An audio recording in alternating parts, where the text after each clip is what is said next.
মানুষের কথায় যদি আমি কান দিতাম তাহলে আমি রান্নাঘরের দেওয়াল পর্যন্ত পৌঁছাইতেই পারতাম না। যারা আমাকে নিয়ে হাসাহাসি করে তাদের মুখে হাসি ফোটাতে আজকে আমি রান্নাঘরে চলে আসলাম। চলুন তাহলে আর দেরি কিসের, রান্না শুরু করা যাক। আসসালামু আলাইকুম, সবাই কেমন আছেন? আশা করি আপনারা অনেক অনেক বেশি ভালো আছেন। তো চলে আসলাম সবার আবদারি এবং সবার পছন্দের একটা রেসিপি নিয়ে চলে আসলাম। আজকে ভাবলাম যে তাড়াতাড়ি একটু মুরগির মাংস রান্না করব। তো মুরগির মাংসটা কিভাবে রান্না করব সেটাই কিন্তু আমি শেয়ার করব। আমি নিজে যেভাবে রান্না করি সেইভাবে আপনাদের সঙ্গে শেয়ার করব। হোক, আমি তো রান্নাঘরে চলে এসেছি আর রান্নাও শুরু করে দিয়েছি। গরম মশলাগুলি দিয়ে দিলাম, পেঁয়াজ আর রসুন কাটাটা দিয়ে দিলাম, সাথে 3টা তেজপাতাও দিয়ে দিলাম। ঘটর ঘটর করে নাড়াচাড়া করে নিচ্ছি সুন্দরভাবে। পেঁয়াজ মরিচগুলি একটু মশলার তেলের সঙ্গে ভেজে নিচ্ছি, তারপরে বাটা মশলাগুলি দিয়ে দেবো। এখানে আমি আদা জিরা বাটা আর গরম মশলা বাটা একসঙ্গে কিন্তু নিয়েছিলাম আর দিয়ে দিলাম। সাথে দিয়ে দিলাম মরিচের গুঁড়া, একবারে পরিমাণ মতো দিয়ে দিলাম। আর এই মরিচের গুঁড়াটা অনেক ঝাল, দিয়ে দিলাম ধনিয়া গুঁড়া। সুন্দরভাবে কিন্তু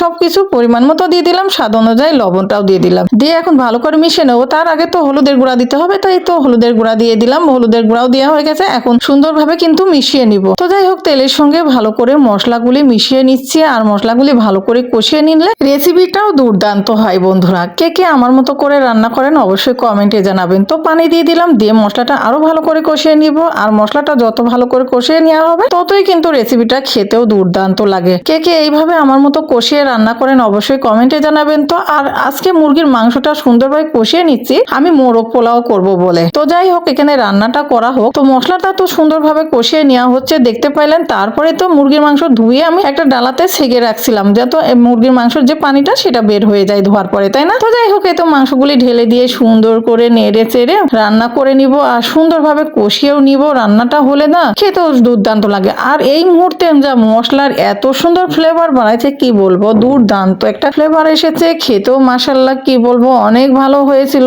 যাই হোক বন্ধুরা, এইভাবে আমি তো রান্না করি। আর আপনারা কিভাবে রান্না করেন অবশ্যই কমেন্টে জানাবেন। যাই হোক, সবার মুখে হাসি ফোটানোর জন্য এই রান্নাটা আজকে করা। তো আপনাদের কাছে কেমন লেগেছে অবশ্যই কমেন্টে জানাবেন। যারা আমার ইউটিউব চ্যানেলটি সাবস্ক্রাইব করেনি অবশ্যই আমার ইউটিউব চ্যানেলটি সাবস্ক্রাইব করবেন, আমার ফেসবুক পেজটি অবশ্যই ফলো করে দিবেন। যাই হোক, মাংসটা একটু সুন্দর করে রান্না করে নিই। আর এই তো রান্না কিন্তু হয়ে গেছে একবারে আমার কষিয়ে নেওয়ার পরে। এই যে দেখতে পাচ্ছেন পরের লুকটা রান্নার শেষে তো আপনাদের সঙ্গে শেয়ার করলাম। ওইদিকে তো পোলাও চাল ভাজতে দিয়েছি আর তারপরে কিন্তু এই যে পোলাওটা করে নিব। তো ভিডিওটা বেশি দেখালাম না, পোলাওটা কিভাবে রান্না করলাম সেটা দেখতে হলে হয়তো বা অন্য কোনো ভিডিওতে দেখাবো। যাই হোক, রান্নার শেষে এই যে ভালোবাসা বাড়ানোর জন্য কিন্তু বরের সঙ্গে করে খেতে বসে গেছি। আর বর একদিকে খাচ্ছে, আমি একদিকে খাচ্ছি। দুইজনা অনেকদিন পরে একসাথে প্লেটে একই সঙ্গে খাচ্ছি। যত একসঙ্গে খেলে ভালোবাসাটা যাই হোক বাড়ে, এই কারণে কিন্তু খেলাম, আপনাদের সঙ্গে শেয়ার করলাম। কে কে এরকম ভালোবাসা বাড়ানোর জন্য খান অবশ্যই কমেন্টে জানাবেন। তো যাই হোক, আপনাদের ভাইয়াকে বলতেছিলাম যে অনেকদিন পরে দুজনে ভাত খাচ্ছি একসঙ্গে একই প্লেটে, অনেক সুন্দর লাগছে না? আর একটু ভালোবাসাটাও বেড়ে গেল, তাই না? তো আপনাদের ভাইয়ার সঙ্গে ইয়ার্কি ফাজলাম করতে করতে কিন্তু সময়টা চলে গেল। যাই হোক, পরের দিন সকালবেলা এই তো আপনাদের ভাইয়ার জন্য এখানে শিং মাছ রান্না করতেছিলাম। যাই হোক, শিং মাছটা রান্না হয়ে গেল।